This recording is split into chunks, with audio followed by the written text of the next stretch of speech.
My name is Professor Zulu of the University of Mars, and I recently returned from a trip to the Earth, where I visited the Canadian Army, a bunch of men dressed in itchy clothing and have similar haircuts. Among their many weird customs is inhaling carbon from thin paper tubes.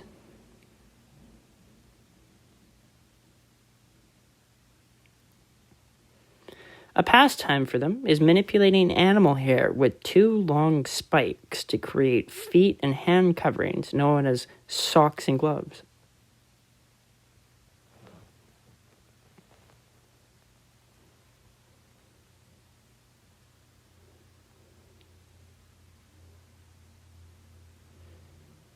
A popular pastime activity is to read other people's opinions that have been stamped on paper pulp.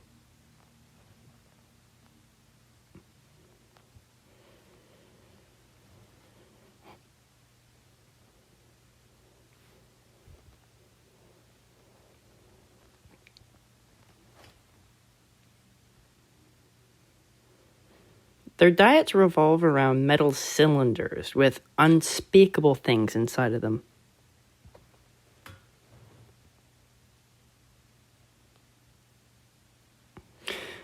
Judging by this soldier's reaction, it must have been expired. Why else would he drink fermented barley? Chocolate is a weird food for them. It seems to energize them for half an hour, and then go on the down low. A hobby of theirs is bed making. They even have fun competitions held by the mean company sergeant major.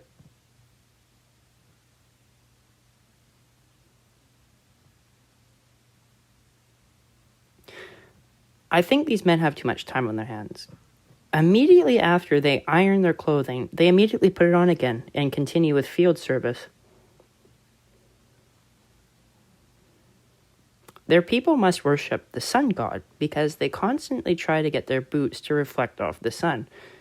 Perhaps it may serve as a miniature obelisk, as it were, to honor the sun god.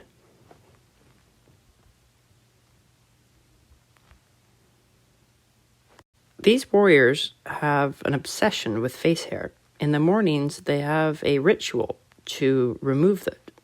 I can only guess that the white cream serves as warrior face paint.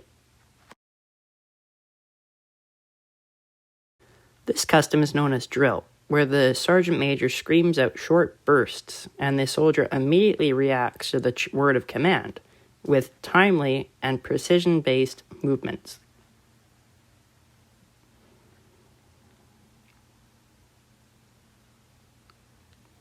Notice, the soldier seems off guard, and that's because in his mind he's counting off the numbers to the movements.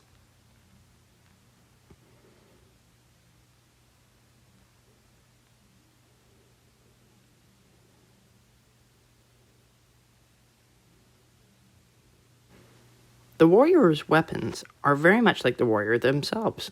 Weird. A malleable piece of metal comes out of the end and creates a loud bang. Shortly after, a small piece of brass falls out.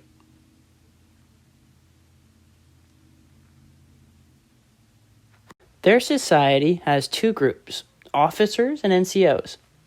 The officers are in charge of organizing and maintaining the NCOs. The NCO's job is to move up in rank and to do the jobs that the officers ask them to do. The officers serve as the hierarchy in this society, and as such, receive respect from the NCOs in the form of a salute. Although the NCOs are not saluting the officer themselves, they are in fact saluting His Majesty King George II, because he was the one who commissioned them as officers. Among the many values that their society hold, respect, honor, and duty are the main three. Although this society seems odd and, well, at times dysfunctional, it does have a system, and the system does work. This society does earn my respect. This society took Vimy Ridge on Easter Sunday, April 9th, 1917, when no other military was able to. This society took Juno Beach and pushed further than any other Allied army on D-Day. The Canadian military, no matter how strange it may look to an outsider, in my personal opinion, could have some of the greatest men and women that this country has ever seen.